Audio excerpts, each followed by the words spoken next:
안녕하세요. 저는 경기도에 거주하고 있는 40대 중반의 남자입니다.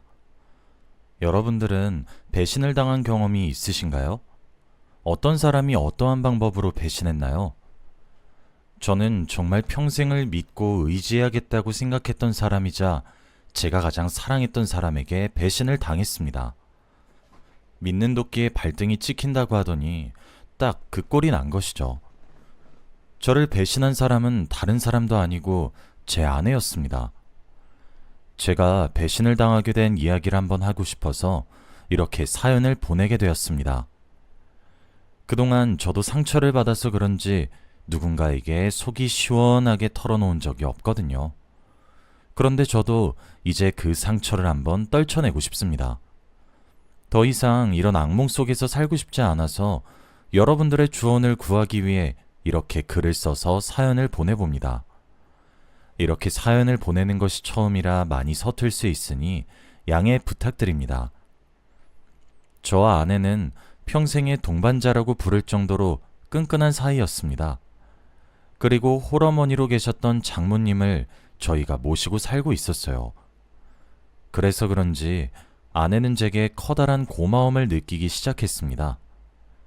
사실 정말 하나도 불편하지 않았다고 하면 거짓말이겠지만 장모님과 함께 사는 것이 그렇게 어렵게 느껴지거나 엄청나게 불편하다거나 그러진 않았습니다. 아내와 저는 맞벌이 부부였어요. 게다가 일찍이 결혼해서 꽤 오랜 기간 동안 부부의 인연을 맺고 있었어요. 저는 작은 사업을 하나 하고 있었고 아내는 회사에 출퇴근을 하는 직장인이었어요. 그래서 그런 것인지 집안일은 장모님의 몫으로 돌아가게 되었습니다. 가만히 있으면 눈치만 보인다며 집안일을 자처하시기 시작하셨거든요. 그러지 마셔라 하며 아무리 말려봐도 그날 하루만 괜찮으실 뿐 자고 일어나면 또 집안일을 하셨어요. 그래서 제가 따로 용돈처럼 생활비를 드리는 것으로 합의를 봤습니다. 항상 아침 저녁을 차려주셨고 빨래나 청소, 쓰레기 등등 자비를 많이 도와주셨고 사위는 백년 손님이라고 하시면서 제게 자꾸 잘 대해주시기만 하셨어요. 당연히 그런 장모님의 희생은 저희 부부 사이도 더욱 좋게 만들었습니다. 제가 해줄 수 있는 것들을 최대한으로 해주고 싶었고 그렇게 하다 보니까 챙겨주고 싶은 건 스스로 챙겨주게 되더라고요. 그러다 저희 부부에게 예쁜 아이도 찾아왔습니다. 아내는 제 권유에 따라 출산을 위해 회사를 그만두었고 태교에 전념했습니다. 집에만 있으면 답답할까 싶어서 장모님과 함께 해외로 여행도 보내주고 국내 호텔도 잡아줘서 호캉스도 보내주고 그렇게 지냈습니다. 제가 이런 것들을 일일이 하나씩 다 언급하는 이유는 제가 경제적인 지원을 정말 많이 해주었단 겁니다. 그리고 그걸 가능하게 한 것은 저희 부모님이 하시던 사업 때문이셨죠. 저희 본가는 부유한 편입니다. 아버지랑 어머니가 사업체를 하나 운영하시는데 두 분이서 젊었던 시절부터 조금씩 일궈나가셨어요. 거의 공동사장이라고 보시면 쉽게 이해하실 것 같네요. 어렸던 시절부터 환경은 부유했지만 혼자 있는 시간들이 많았습니다. 게다가 저는 형제가 없는 외동아들이라 늘 혼자 있었던 시간들이 학창시절을 채웠어요. 그렇게 외롭게 커오다가 아내를 만났고 모든 것을 포용할 줄 아는 사람이었던 아내는 제 외로움까지 위로해주면서 제게 다가왔고 우린 그렇게 자연스럽게 연인이 되었습니다. 아내와의 연애는 재미있었고 행복했으며 즐거웠습니다. 당연히 결혼을 꿈꿨었죠. 홀어머니와 함께 자랐고 모은 돈이 많이 없다는 말에도 저는 아무렇지 않았습니다. 돈이야 함께 모아가면 되는 것이니까요. 저는 아내의 조건을 보고 만난 것이 아니라 오로지 그 성품 하나만 본 것이었거든요. 그렇게 우리는 결혼을 하게 되었던 것이었고 아내는 거의 몸만 들어온 것과 다름이 없다고 봐도 됩니다. 그래서 장모님이 저를 더욱 애지중지 여기시려고 하는 것도 있으신 것 같아요. 그렇게 알콩달콩 살아가다가 아내가 제 아이를 임신했다고 하니 제가 얼마나 기뻤을런지 다들 아시겠죠? 제 아이만큼은 외롭게 크게 하지 않겠다고 몇십 번씩 다짐했어요. 아내가 임신을 하면서 요구하는 것이 많아졌지만 회사에서 일을 하다가도 먹고 싶단 것을 사다 주고 회사로 돌아갈 정도로 헌신했던 것 같습니다. 이건 제가 부모님의 회사와 별개로 제가 하나 운영하는 작은 사업체의 대표였기에 가능했던 거기도 하죠. 아이가 태어나고 난 뒤 저희 가족의 행복은 적어도 3배 정도는 늘어난 것만 같았습니다. 무척이나 행복했거든요. 그런데 불행은 예기치 않게 찾아온다고 하죠. 튼튼하기도 하고 언제나 성공만을 할 것 같던 아버지의 사업이 조금씩 무너지기 시작했습니다. 무너지는 속도는 점차 가속화가 되었고 어머니와 아버지가 언성을 높이지 않는 날이 점점 늘어갔어요. 결국 아버지는 집을 나가셨습니다. 어머니는 회사에 출근하시는 것조차도 거부하기 시작하셨죠. 저도 아버지와 어머니가 평생을 일궈온 사업을 살려드리고 싶어서 아들인 도리로 물심양면으로 도왔으나 솔직히 손을 대기엔 너무 스케일이 컸죠. 그러던 어느 날 아버지는 가출을 하셨습니다. 집을 떠나셨던 거죠. 그리고 연락이 두절되셨어요. 어머니는 미친 사람처럼 허공을 보며 목 놓아 울기만 했습니다. 어머니는 마음의 병을 받게 되었어요. 그렇게 하루하루 말라갔고 어느새 아버지가 집을 떠나신 지 3년이 되던 해였죠. 저와 아내 사이에 태어난 자식은 4살이 되었던 것이죠. 그리고 그 해 아버지가 돌아오셨습니다. 사실 아버지는 집을 떠났던 시간 동안 무너져가는 사업을 다시 되돌리려고 애를 쓰고 계셨던 거였습니다.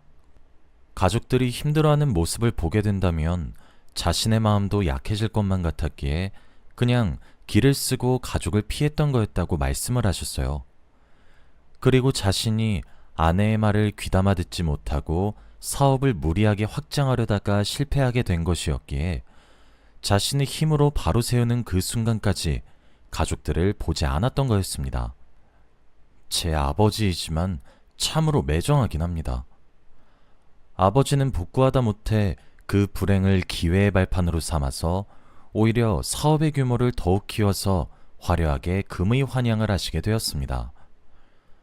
저는 드디어 저희 어머니가 우시는 모습을 보지 않을 테고 우리 가족끼리도 크게 잘 살 수 있고 무난하고 행복하게 그러나 따스하게 잘 살 수 있을 거라고 당시에만 해도 믿어 의심치 않았습니다. 더 이상 제 결혼 생활에 문제가 될 것이 없으니까 말이에요.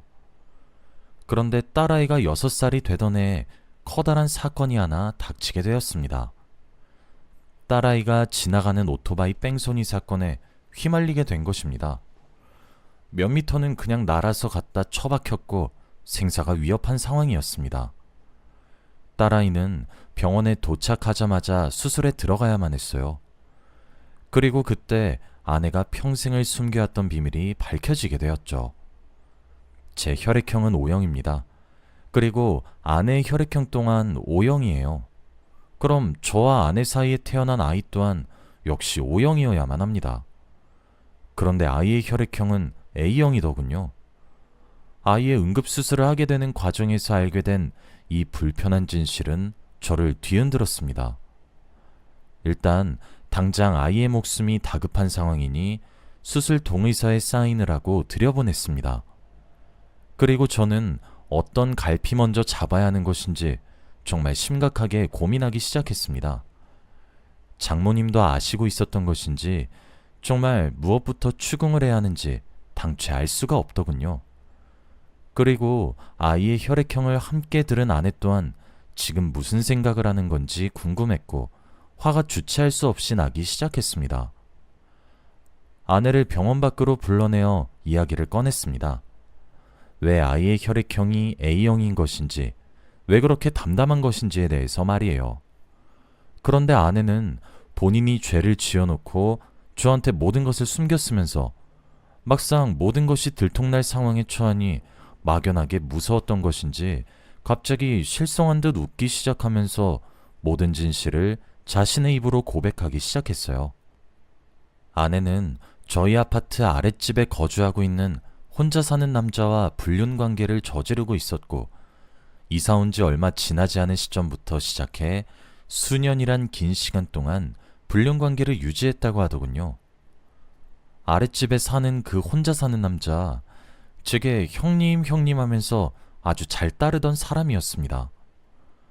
그럼 아내가 낳은 아이가 내 아이가 아니란 소리냐는 제 확인 사살과도 같은 질문에 아내는 꿀먹은 벙어리 마냥 입을 꾹 다물었고 묵비권을 유지하는 것처럼 굴더니 이내 제게 죄를 용서해달라고 빌기 시작했어요. 저는 올곧은 정신조차 차려지지 않았습니다. 아내는 제게 너무 소중한 사람이었거든요. 저희 어머니가 아버지가 집을 나가시게 되어서 커다란 충격을 받아 쓰러진 이후에도 본인의 어머니를 간호하듯 성심성의껏 보살피기 시작했고, 또 남편인 저와 우리 사이에 태어났다고 생각한 아이를 대하는 방식이며 뭐 하나 나무랄 데가 단 한 곳도 없었습니다. 저는 아이 수술을 끝까지 기다리지 못했고 집으로 돌아왔습니다. 집에 도착하니 장모님이 서성거리며 저희 부부가 돌아오길 기다리고 있더군요. 제가 도착하자마자 장모님은 성큼성큼 제게 다가와 이것저것 캐묻기 시작했습니다. 저는 그런 장모님께 여쭤보기로 했습니다. 아내의 불륜 사실을 아는지 모르는지를 말이에요. 장모님께 저는 최대한 차분하게 방금 병원에서 아이 수술을 기다리며 무슨 이야기를 들었는지에 대해 모든 것을 낱낱이 그리고 또 자세히 설명하기 시작했습니다. 그리고 이걸 알고 있었느냐고 물어봤죠. 장모님은 충격을 받은 것 마냥 입을 벌리고 돌처럼 굳어서 서 있었습니다. 그 모습을 보고 있으니 장모님도 몰랐구나 싶더군요. 저는 집에서 쉴 수 없겠다는 생각이 들었습니다. 아내는 아이의 수술이 끝나기를 기다리고 있을 것이고, 제가 쉬려고 온 집에는 장모님이 충격에 말을 잇지 못하고 있었어요. 저는 제가 밖으로 나가기로 결정했습니다. 그리고 본가를 향해 터덜터덜 걸어갔어요. 어머니는 아버지가 다시 재기에서 돌아오시고 난 이후 많이 밝아지셨어요. 하지만 밤늦게 갑작스럽게 터덜터덜 들어온 아들을 보시면서 깜짝 놀라셨죠. 무슨 일이냐고 걱정스럽게 호들갑을 떠는 어머니와 무뚝뚝하고 어떻게 보면 이기적인 아버지조차 조금 커진 눈동자로 저를 보며 놀라시는 모습을 보는데 그게 왜 그렇게 서글펐는지 모릅니다. 저는 나이 40을 넘은 나이에 그만 바닥에 주저앉아 엉엉 울어버렸습니다. 마치 아이처럼 말이에요. 저는 울면서 그러나 최대한 정확하게 제가 어떤 이야기를 들었는지에 대해 이야기했습니다. 저희 어머니는 믿는 것조차 어려워하시더군요. 제 아내가 평소에 워낙 잘했고 워낙 현모양처였어야죠. 당장 당사자인 남편조차 믿겨지지가 않는데 시어머니라고 믿겨질 리가 없죠. 어머니는 확실한 것이냐고 20번은 더 제게 되묻고는 이럴 수는 없는 것이라며 저를 안고 눈물을 흘리셨어요. 아버지는 조용히 담배를 피우기 위해서인지 밖으로 나가셨죠. 그렇게 저는 본가에서 며칠 정도를 지내기로 했습니다. 다음 날 평소와 다를 바 없이 똑같이 일상생활을 했어요. 회사에 출근을 했고 밥도 먹었고 일도 열심히 했죠. 하지만 문득 눈물이 쏟아질 것 같은 기분에서 일을 했습니다. 그리고 저는 자연스럽게 이혼을 준비했습니다. 이혼 소송까지는 바라지도 않았고 협의 이혼을 하고 싶었어요. 그리고 다음날 저녁 아내에게 연락이 왔습니다. 제 아이에서 아내가 한 불륜의 씨앗이자 증거물로 전락해버린 아이의 수술이 성공적으로 끝났고 저녁에 의식도 되찾았다는 전화였어요. 참 저도 무정한 아버지라 그러면 할 말이 없긴 하네요. 딸아이를 그래도 6년이라는 긴 시간 동안 애지중지하며 키웠어요. 불면 날아갈까 쥐면 쓰러질까 그렇게 곱고 귀하게 키웠는데 제 핏줄이 아니란 아내의 고백 한마디에 아이가 그립지도 않더라고요. 키운 정이 있다고 하던데 그러기엔 제 부성애가 모자랐나 봅니다. 저는 아내에게 만나자고 청했고 그날 늦은 밤 병원 로비에서 아내를 만났습니다. 우린 한참 동안 아무런 말도 하지 않았어요. 그렇게 한참의 적막의 시간이 흐른 뒤 저는 아내에게 서류 봉투를 주면서 말했습니다. 이혼 서류에 내 도장은 찍었으니 합의 이혼을 하자고 말이에요. 아내는 제가 내밀고 있는 서류 봉투를 말없이 한참 동안 물끄러미 쳐다봤습니다. 받으려는 생각이 없어 보이는 아내의 손을 억지로 펴서 그 손에 서류 봉투를 쥐어주며 말했습니다. 당신이 도장 찍지 않으면 아이와의 유전자 검사 결과를 의뢰해서 그걸 증거로 불륜에 의한 유책 배우자로 당신한테 이혼 소송 걸 거야. 이건 그간 내가 사랑했던 당신과 그래도 6년이란 시간 동안 내 딸이었던 아이를 위한 배려야. 이혼 소송에서 괜히 일 크게 만들지 말고 얌전히 협의이혼서에 도장 찍고 갈라서자. 라고 말이에요.